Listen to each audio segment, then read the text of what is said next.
Hola a totes i a tots, com esteu? Benvinguts i benvingudes un dia més a l'Opixtec.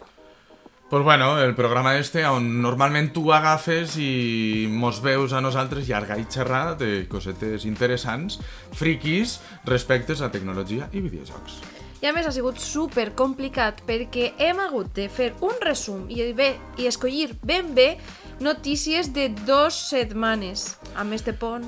Ha sigut algo... Bueno, ens hem demorat, vos demanem mil disculpes, esperarem de cara en un futur ser una miqueta més formalillos, però és el que té esta missa i repicant. Feina fora de casa i feina per plaer dintre de casa. A més, aquesta vegada canviem el format i anem a veure quin és el que més vos agrada. Mos aguantarem mútuament.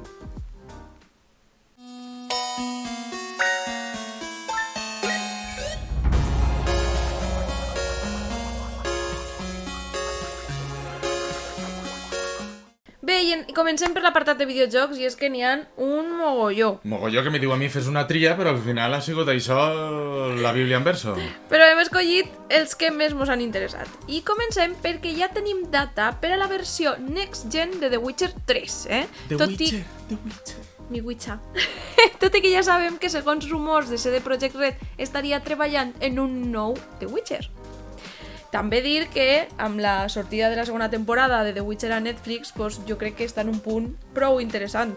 Puja el hype, puja les noves visualitzacions, nous seguidors, segurament tot influïx a l'hora de fer el màrqueting com cal. Evidentment.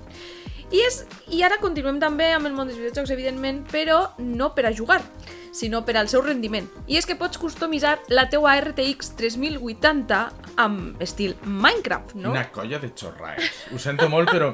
O sigui, jo entenc que tu vulguis comprar-te una targeta gràfica com Déu mana, entenc que tu necessites el màxim de potència per al teu ordinador, però que te... És que no ho entenc. Jo les customitzacions de PCs, ho sento, és algo... Vaig a lo pràctic. Segurament seré massa simplista, però vaig a lo pràctic. Però bueno, de totes maneres no us fesseu ni te feigues molta il·lusió perquè si no tenim estoc i és complicat aconseguir-ne, ja veurem si també te la pots customitzar, no? Esperarem d'aquí uns anys a veure si tenim sort. Òbviament, avui en dia, sapigueu que el preu de les targetes gràfiques ha pujat moltíssim degut a l'alta demanda i els escassos recursos dels que se disposen per a crear i fabricar els components. Efectivament. I continuem amb Minecraft perquè ja està disponible la nova actualització de The Cave and Cliffs Part 2, Recordeu aquestes immenses coves amb tots els detalls de les coves i soterrat. Bueno, una fantasia que he pogut tastar una mica, però no molt, però continuarem investigant a veure què mos ofereixen. I també de Minecraft Dungeons, que ja han obert la torre, aquella torre que mos van presentar en Minecraft Live, que era infinita i que anava canviant. Doncs ahí la tenim, amb una actualització anomenada Cloudy Climb i les rewards amb l'Adventure Pass. Parlem de l'Adventure Pass com un viatge continu d'aventures en el que tu pagues una Season Pass en un event de temporada, no? I tindrem diversos esdeveniments amb rewards que anirem aconseguint a mesura que avancem en les pisos de la torre. Quan parlem de rewards, parlem de punts. Això mateix. Punts per a que després es convertiran en per a poder comprar objectes i millores del teu personatge. Així que molt interessant perquè Minecraft Dungeons comença... Fortnite? Sí, anava a dir això. Un Fortnite, no? Versió Minecraft. I després la Cloudy Climb o escalada nublada, no? Que és un desafiament. Així que ja no vos contem res més perquè així ho podreu descobrir vosaltres mateixa. Tu t'animes a jugar al Minecraft Dungeons? No, gràcies. Jo sóc més de Minecraft Education. Bueno, que també tenim tralla, però de moment les novetats les tenim en aquests dos aspectes. I ara continuem amb Cyberpunk 2077, CD Projekt està a tope. Cyberbug. Però a veure si arribem un dia en el que li canviem el nom i que de veritat ens ofereix el que mos haguera hagut d'oferir al principi. I és que estan preparant una gran actualització de pagament junt a l'actualització per a la versió Next Gen que sortirà segurament a principis del 2022, Així que este nou DLC serà de pagament. Trobes que arreglaran coses? Home, és obvi que porten temps ja fent i treballant per tal d'arreglar tots els bugs, tots els errors que van de la versió inicial del Cyberpunk, però sí que és veritat que van disposar de tanta pressa per a treure el que després resultarà molt difícil. Jo penso que seria més partidari possiblement de treure un joc nou. És a dir, te quedes amb el que tens, corregeixes el màxim que pugues, t'oblides de DLCs i te marques una fita d'aquí a 2, 3, 4, 5 anys per a treure un Cyberpunk decent, competent i, valga'm la redundància, com Déu mana. Sí, però tiraré una fletxa al seu favor i és que és un joc que a mi me dona molt. És molt interessant, molt complet i per a mi és una passada. És una passada, però bueno, esperarem a veure quin és el futur de Cyberpunk. Aquí les pronunciacions no me les tingueu en compte. I a veure què mos porten. I ara mos passem al Game Pass, que normalment no parlaríem dels videojocs del Game Pass perquè contínuament estan sortint de nous. S'actualitzen, van canviant les llistes, uns entren, els altres surten. Però sí que anem a fer una menció destacada a Alien, que en aquesta casa som molt fans de la saga cinematogràfica. Això. Especifiquem. Sí, perquè la Simer jugar als videojocs d'Alien, pobreta, no pot. Isolation vaig durar 1 hora. Què te pareix? Pues encara m'apareixer massa. Però ara passem al multijugador. I és que el 14 de desembre arriba al Game Pass, que ja no sé si l'heu tastat ja, el Aliens Fireteam Elite. Així que ja mos contareu a veure què tal. Jo ja vos dic que igual per passar un ratet vale, però per jugar-lo pot ser que no. Un directe per a no sentir-se malament, per a que pugueu fer diversos clips amb la Simer exaltant-se i així tindreu alguna cosa bonica que recordar. El que sí que té pinta és que té molt bona pinta i així que a veure si en aquest cooperatiu que ens han portat ens atrevim a formar un equip per a destruir a tots els xenomorfs i sobreviure en l'espai. I ara passem als premis, perquè, mare meua, la quantitat d'esdeveniments de premis que han hagut enguany, Este mes. Arriben festes, arriba Nadal i tot previ, o sigui, el que és novembre i desembre se solapa entre Black Friday, Cyber Monday, etc. I a sobre els premis Game Awards. I també tenim este mes 3 cites importants de grans esdeveniments, ¿vale? Després, evidentment, falta el que ja parlarem al següent Pixtec, que és PlayStation, que també ens ha fet un, i NG, que també ha fet una selecció, però bueno, anem a parlar dels Game Awards que ha comentat el violista, però també tenim els premis Titanium dels Fan and Serious Game Festival, i també tenim els Golden Joystick Awards, que li ha fet gràcia. Mira, jo escolta, què vols? És que un joystick d'or, rebre un joystick d'or és graciós, a mi no molaria. No entrarem en detalls en els 2 primers, però sí que vos mencionarem quins han sigut els videojocs o els GOTY de cada festival, no? En el cas dels Premis Titanium, Psychonauts 2 va ser el millor videojoc de l'any. I en el cas de Golden Joystick Awards va ser el meu estimat Resident Evil Village. Que, dona la casualitat que Psychonauts 2 i Resident Evil Village també van estar nominats per GOTY de l'any als de Game Awards. No controlo tant, no me mires que no controlo tant jo. El violista el que va aguantar van ser les 5 hores que la Simer va estar en companyia dels bloguers catalans per a fer el seguiment de The Game Awards. Mare meua, quines són. Jo estava dormint. I bé, i dins dels Game Awards com a GOTY de l'any va ser el It Takes Two, que es va portar no només eixa, sinó un parell més de premis segons les seues nominacions, que a més n'hi ha moltíssims apartats en les nominacions. Així que anem a parlar una mica del destacat, te pareix? De lo destacat. Tu mateixa. I aquí ho tenim per a no deixar-nos res. I és que comencem per la quantitat d'anuncis que van haver-hi, perquè jo crec que si tarda tantes hores en fer-se un The Game Awards és per la quantitat d'anuncis. I jo crec que a més les companyies esperen a eixe dia, a eixa nit, per a fer menció. Alan Wake 2. Mare meua, fa uns mesos mos van anunciar el remake d'Alan Wake i ara mos porten la segona entrega, que la gent esperava que s'anunciara també. Pobreig. Star Wars Eclipse. Que tenim un nou joc de Star Wars? Que raro. No pot ser, si els drets van i venen per tot arreu. És que no, o sigui, és la saga més explotada de la història. És que no s'acabarà mai de la vida. És com Marvel avui en dia. O sigui, no I a més per diferents desenvolupadores, En aquest cas és una aventura narrativa de la mà de Quantic Dreams i evidentment ambientada en l'univers de Star Wars. Oh, m'encanta. Wonder Woman.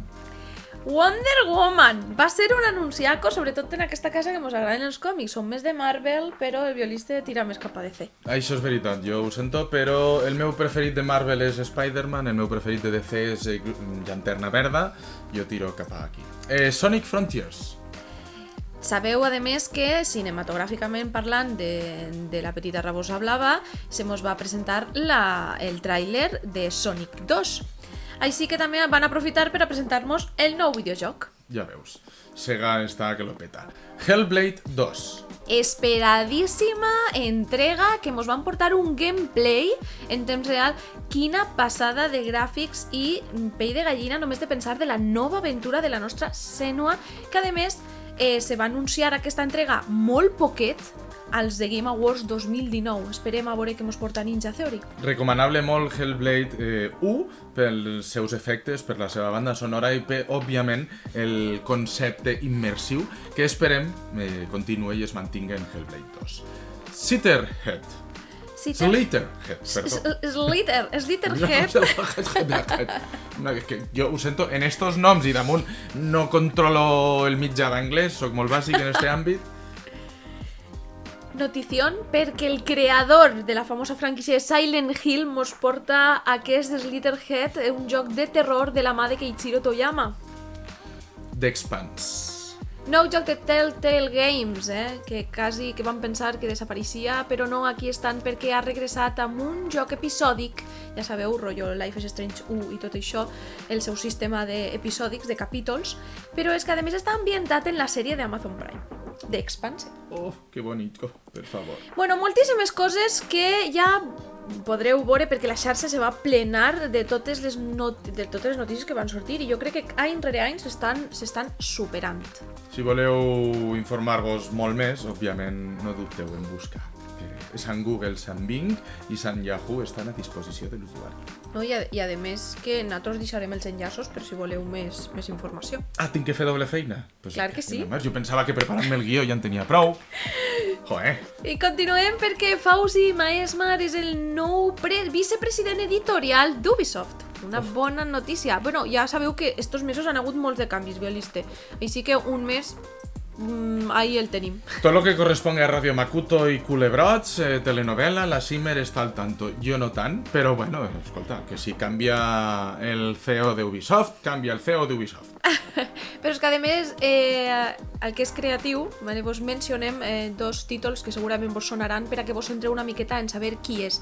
I és que ha treballat en sagues com Star Wars Battlefront i Candy Crush. Són totalment, t'has donat compte? Star Wars, Battlefront i Candy Crush. O sea, són 3 punyeteros jocs. Bueno, és igual. Bé, significa que el tio té camí recorregut i creativitat sense fins. Continuem consolidant la professionalització de l'univers i del món dels videojocs i és que aquesta setmana s'ha celebrat el Congrés Internacional sobre Videojocs d'Igras Spain juntament amb la UGI de Castelló, però s'ha celebrat a Tarragona. També vos ampliem una mica més d'informació perquè això sí que ha portat xitxa. Es va celebrar del 14 al 17 de desembre i és que el que volen és crear un grup de recerca i investigació sobre el món dels videojocs. Aplicats a tots els seus àmbits? Educació... Aplicats a tots els seus àmbits. Des de també la vessant social, humanista i tecnològica. Bueno, són bones notícies. És molt bona... Bueno, sempre no està mai de més, el fet que trenquem el que són estereotips, que les males rutines, els mals hàbits d'opinió respecte als videojocs i la seva repercussió a nivell físic, psíquic i social. Efectivament, i canviar ja aquesta manera que tenim de manera general de veure els videojocs, no? Però és que a més vaig a ser més concreta i és que s'ha coorganitzat entre el grup de recerca de cultura i tecnologia lúdica del Tecnocampus i el grup de recerca Ítaca, com us he comentat abans, de la Universitat Jaume I de Castelló. A nosaltres mos queda a casa. Va, al costat, i anat vivim a l'altra punta, o sigui, que ja veus. Que nostre està present. Bueno, i ara passem una miqueta al Fortnite, perquè el Fortnite ja sabeu que s'ha convertit en un popurrí de personatges il·lustres. Capítol 3, escolta. I és que el capítol 3, Violiste, porta un personatge que a tu t'agrada. Spider-Man, el meu superheroi preferit de la saga Marvel. Bueno, ja mos contareu què tal vos ha paregut, perquè, a més, el capítol 3 està, l'inici està totalment inspirat en Spider-Man i també tenim que aquest cap de setmana on anem. A veure l'estrena, que ja s'ha estrenat, però a veure la nova No Way Home de Spider-Man, la tercera pel·lícula de la trilogia que tancarà, fiquem moltes cometes, aquesta tercera saga de Spider-Man i que, òbviament, estem molt emocionats, sobretot jo. I vos recomanem des d'ací que visiteu A Sentit Aràcnid, és el canal en valencià sobre l'univers Marvel, que ahí vos explicarà molt ben bé tot lo previ per a poder veure bé la pel·li i estar ben assabentades. I ara passem a Assassin's Creed, que aquí també mos agrada. Però a mi, jo soc, a veure, la saga dels videojocs d'Assassin's Creed m'agrada moltíssim, a excepció del Valhalla, que van sortir de la rutina, aquesta moda història super mega ultra extens, que van tirar cap a... no ho sé, el concepte viking m'agrada molt, el que respecta a la mitologia vikinga, però aquesta innovació que van voler fer sobre el videojoc no me va acabar de motivar. De fet, el proper Assassin's Creed diuen que serà més semblant als originals, rotllo Odyssey també, no? Pues estem parlant d'això per una banda, ja que va haver una... Assassin's Creed funciona una mica filtració eixida i anunci. Però en el fons passen tots els videojocs, tampoc és que... I això és el que li va passar a Ubisoft amb el nou Assassin's Creed Infinity. Però nosaltres vos parlem d'una nova filtració que va haver-hi a Reddit, i és que s'està parlant d'un Assassin's Creed Titan, segons el que s'ha pogut desvetllar, que és un món obert però a més cooperatiu multijugador. No sortirà Thanos, però... Ja veurem, perquè tot el que diu Titans Infinity s'està començant a aparèixer tot una mica, no? Sí, Eternals. Molt bé, doncs no vos desveiem res més perquè encara no tenim més informació, però ahí estarem atents i atentes. I PlayStation adquirís una nova companyia, i en aquest cas és Valkyria Entertainment. Ja està bé que PlayStation es moleste, per favor, en adquirir el que són companyies editorials i productores de videojocs, i, sense ànim d'ofendre a ningú, però que agafi exemple del que fa Microsoft habitualment. I això és el que ens ha contat la plana informativa tecnològica de videojocs IGN amb aquest nou estudi adquirit per PlayStation. Catverse. Què te pareix? Catverse, el primer metavers en català. Ojo meta tremola. Ojo Zuckerberg. Ojo. Tremola que els catalans venen trepitjant ben fort, i estarem atents i atentes perquè aquest Catverse ens pot oferir molt després de que s'hagi tornat a posar de moda, perquè no oblidem que ja existia una idea de lo que era el metavers amb Second Life, Habbo Hotel i tot això. Així que veurem què ens volen presentar i de quina manera ens lo presenten. Però ens podrem veure pel món virtual. Us imagineu trobar-nos ahí mentre fem el Pixtec en un estudi simulat virtual? Tot és... Sí, hologràfic. Tot hologràfic, tot realitat augmentada, algo fantàstic. Bueno, i ara podem personalitzar els nostres PlayStation 5, i és que PlayStation ha llançat les carcasses personalitzades, de colors, la veritat, molt bonicos, i que també aniran acord amb els colors dels comandaments personalitzats. Podreu instal·lar aquestes carcasses a la vostra no PlayStation, perquè com no n'hi ha existències de la 5, doncs, te compres la carcassa i quan arribi la Play, si de cas ja la utilitzes, la proves i te fas les fotos. He de dir que a mi els alerons estos que tenen, o les carcasses que tenen format d'aleró de la PlayStation me costa molt d'entendre, però he de dir també que els colors que han tret són molt bonicos. A veure, a mode personalitzable les coses com siguen, tota aquesta gent que òbviament vos agrada personalitzar el vostre hardware, els vostres perifèrics i aquestes coses a nivell de gaming, a nivell d'informàtic, doncs està xulo, ¿vale? Les coses com siguen. Una PlayStation personalitzada, òbviament, sempre te tirarà més cap a un públic determinat. I sobretot si vos agrada arreglar el vostre setup. El nostre és molt bàsic. Sí, però ben contents que estem.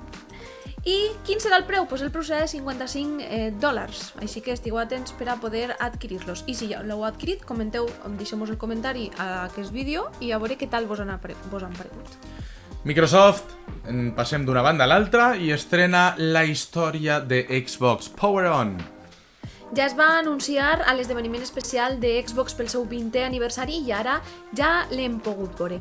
Un documental que vos recomanem des d'ací per a conèixer la història i sobretot el per què Xbox ha arribat fins a on ha arribat i entendreu millor. Hi ha qui diu, com un company meu d'Xboxers catalans, que des d'aquí li enviem una salutació, Joan Dorino. Jo no. Que hauria d'estar a les escoles. Hauria d'estar a les escoles. Així que no vos ho perdeu. App de la Terra, app catalana, app a Camu.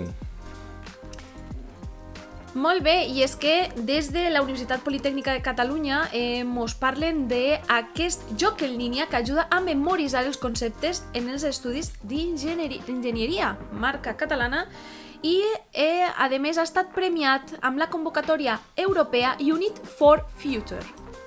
Així que aquest estudiant m'encanta que se sumen i se premien iniciatives d'estudiantat i sobretot en lo avançat que està el tema de tecnologia i els videojocs així a Catalunya. Bueno, avui en dia és difícil, cal reconèixer que la gran majoria de marques, la gran majoria de referents són globalitzades i internacionals i n'hi ha que donar una empenteta, n'hi ha que donar una xicoteta empenteta al territori, a la marca d'aquí. Gràcies a aquest premi se podrà finalitzar el desenvolupament d'aquesta aplicació per a mòbil i el joc consisteix simplement en un dol, se podria dir, en una batalla, anem a deixar-ho en batalla. Un versus. Un versus de preguntes i respostes entre els jugadors i jugadores. Te sona... Estava parlant, anava a dir-ho, me sona a Preguntados, ¿vale? Me sona a Preguntados, però versió autòctona, me sembla fantàstic, que veureu. Ja estava el Preguntados en el seu moment, en la versió en valencià, doncs seria fantàstic ara una aplicació actual, o sigui, d'aquí. I ara tenim una trista notícia que ve del 6 de desembre i mos va pillar a tots per sorpresa. I és que estàvem de pont. Sí, és veritat, molta gent estàvem de pont i mos vam enterar per les xarxes socials. Estàvem malalts i les notícies, mireu si portem demora, del 6 de desembre i avui és 18. Ojo. Bueno, però no vos queixeu, que almenys teniu un resum ben bonico per si no heu pogut veure alguna de les notícies que m'he mencionat, I és que Masayuki Uemura, el creador de les consoles, enginyer NES i Super NES, ha mort o ha fallat, mos ha deixat. Va, és per buscar una paraula que no soni tan forta, no? Bueno, però la mort és algo natural, la mort perquè no se pot parlar de la mort. Mort. Als 78 anys. Ha faltat. Als 78 anys. Així que des d'aquí el recordarem per donar-nos moltíssim amb aquestes consoles, de la qual aquí a casa tenim una versió. Una infància, mos ha donat una infància. Una consola que jo, per exemple, la NES, no vaig poder arribar a tenir mai en persona, però que ara tenim en la versió mini que va sortir fa uns anys enrere.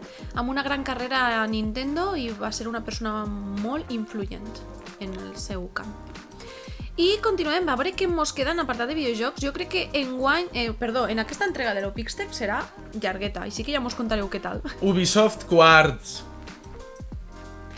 Lío amb el sistema de cosmètics d'NFT, que ja sabeu que hi ha una gran problemàtica amb la compra de productes per a millorar estèticament el teu personatge.